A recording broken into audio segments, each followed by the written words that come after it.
আজ আমরা অনেকেই আমল করি কিন্তু জানি না যে এর গুরুত্ব কতটুকু, যে আমলটা করছি এই আমলের গুরুত্ব কতটুকু, এর ফজিলত কি, আমি কেন করছি, কার জন্য করছি, এই সম্পর্কে আমরা অনেক মানুষ আছে জানেই না। শুধু আমাদের বাপদাদা থেকে নামাজ পড়তে দেখেছি, আমাদের সমাজের মানুষ নামাজ পড়ে, নামাজ আমাদেরকে পড়তে হবে, এই জন্য অনেকেই নামাজ পড়ে এরকম করে, বুঝছেন? সেজন্য আমাদের কি করতে হবে, আমাদের প্রত্যেকের ফরজ যে বিষয়গুলো আছে, ওয়াজিব যে বিষয়গুলো আছে, সে বিষয়ে উপরে আমাদের জ্ঞান অর্জন করতে হবে। ইবাদতের চেয়ে ইলমের মর্যাদা বেশি, আল্লাহ রাসূল সাল্লাল্লাহু আলাইহি ওয়াসাল্লাম বলেছেন। সুবহানাল্লাহ বলি। আল্লাহ রাসূল সাল্লাল্লাহু আলাইহি ওয়াসাল্লাম বলেছেন কি, ইবাদতের চেয়ে ইলমের মর্যাদা বেশি। কেমন হয়ে গেল না? ইবাদতের চেয়ে ইলমের মর্যাদা বেশি হয় কি করে? অথচ এখানে দেখেন আজকে আমরা আমাদের সমাজে যেটা দেখতেছি যে ইবাদতের চাইতে ইলম, এই জ্ঞান, ওই ইবাদত সম্পর্কে অনেক মানুষের জ্ঞানই নেই, ধারণাই নেই যে কি ইবাদত আমি করতেছি, অথচ সে কিন্তু ইবাদত করে, তাই না? কেন বললেন এটা? সাদ ইবনে আবু ওয়াক্কাস রাদিয়াল্লাহু তাআলা আনহু এই হাদিসটি বর্ণনা করেন। নবী করিম সাল্লাল্লাহু আলাইহি সাল্লাম বলছেন যে ফাদলুল ইলমি খায়রুন মিন ফাদলিল ইবাদি। হাদিসটি আছে মুস্তাদরাক হাকিম 314 নম্বর হাদিসে।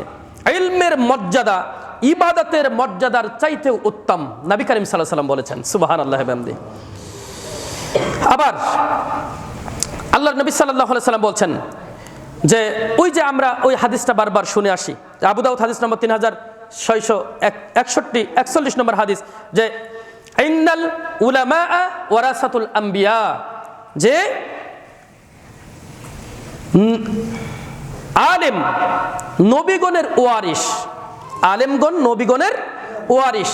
আচ্ছা বলুন তো দেখি, আলেমগণ নবীগণের ওয়ারিস বলতে যেটা বোঝায়, যেমন আমরা আমাদের বাপদাদা থেকে পাই কি সম্পদ, দিনার দিরহামের ওয়ারিস নাকি আমরা যারা ইলম অর্জন করি, আমরা কিন্তু আল্লাহ রাসূল সাল্লাল্লাহু আলাইহি সাল্লামের দিনার দিরহামের ওয়ারিস নই। আমরা কিসের ওয়ারিস? আমরা ইলমের ওয়ারিস। আমরা কিসের ওয়ারিস? ইলমের ওয়ারিস। যদি কোনো বান্দা, যদি কোনো বান্দি ইলম অর্জন করে, শরীয়তের ইলম, ইসলামী শরীয়তের ইলম জ্ঞান যদি কেউ অর্জন করে, তাহলে সে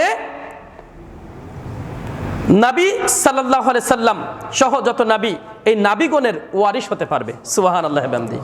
যে কোনো মানুষ এটা হতে পারে, যে কোনো মানুষ এটা হতে পারে। প্রিয় উপস্থিতি, হযরত আবু হুরায়রা রাদিয়াল্লাহু তাআলা আনহু একদিন বাজারে গেলেন। বাজারে গিয়ে তিনি লোকদেরকে, উপস্থিত জনতাকে বলছেন যে হে উপস্থিত জনতা,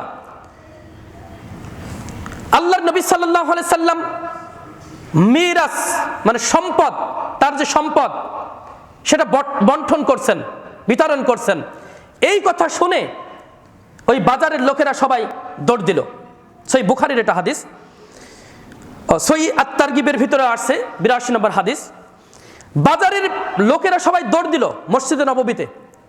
যখন দৌড় দিল মসজিদে নববীতে, দৌড় দিয়ে গিয়ে দেখে যে কেউ সালাত আদায় করছে, কেউ নামাজ পড়ছে, কেউ বা আবার কোরআন তেলাওয়াত করছে, আবার কেউ বা আবার দ্বীনি যে হালাল হারামের যে বিষয়গুলো আছে এই সম্পর্কে আলোচনা করছে। এইটা দেখে তারা দাঁড়িয়ে রইলেন যে নবী করিম সাল্লাল্লাহু আলাইহি সাল্লাম তার মিরাস, তার সম্পদ বন্টন করছেন, তাহলে আমরাও কিছু পেতে পারি। এক সময় এগুলো সব শেষ হয়ে গেল, সালাত শেষ হয়ে গেল, কোরআন তেলাওয়াত করা শেষ হয়ে গেল, এদিকে আপনার আলোচনা শেষ হয়ে গেল। তখন ওরা যখন চলে আসতেছে, তখন এরাও চলে আসছে, মানে ওই যে যারা নামাজ পড়ছিল, যারা কোরআন তেলাওয়াত করছিল, এরা যখন চলে আসছে, তখন ওরাও চলে আসলো, বাজারের লোকেরাও চলে আসলো। আবু হুরায়রা রাদিয়াল্লাহু তাআলা আনহুর কাছে এসে বলছেন, ও আবু হুরায়রা, আমরা তো গেলাম মসজিদে নববীতে, গিয়ে দেখি যে এই অবস্থা, তুমি তো বললে যে আল্লাহ রাসূল সাল্লাল্লাহু আলাইহি সাল্লামের মিরাস বন্টন হচ্ছে, সম্পদ বন্টন হচ্ছে। তখন কই, আমরা তো দেখলাম না কিছু এরকম। আবু হুরায়রা রাদিয়াল্লাহু তাআলা আনহু বলছেন, তোমরা কত বড় হতভাগ্য জাতি যে তোমরা ওই যেটা দেখছিলে যে আল্লাহ রাসূল সাল্লাল্লাহু আলাইহি সাল্লাম যে জ্ঞানটা দিচ্ছিলেন, যে ইলমটা দিচ্ছিলেন, ওটাই তো আল্লাহ রাসূল সাল্লাল্লাহু আলাইহি ওয়াসাল্লামের মিরাস, সুবহানাল্লাহ। ওটাই তো আল্লাহ রাসূল সাল্লাল্লাহু আলাইহি ওয়াসাল্লামের সম্পদ, তোমরা সেটা নিতে পারলে না, তোমরা তো হতভাগ্য জাতি। হযরত আবু হুরায়রা রাদিয়াল্লাহু তাআলা আনহু থেকে এই হাদিসটি বর্ণিত হয়েছে। প্রিয় উপস্থিতি, তাহলে আমাদের প্রত্যেক মুসলমান যে নিজেকে মুসলিম দাবি করে তাকে কি করতে হবে? দ্বীনের জ্ঞান অর্জন করতে হবে। তালাবুল ইলমি ফারিজাতুন আলা কুল্লি মুসলিমিন, যে প্রত্যেক মুসলমানের উপরে জ্ঞান অর্জন করা কি ফরজ।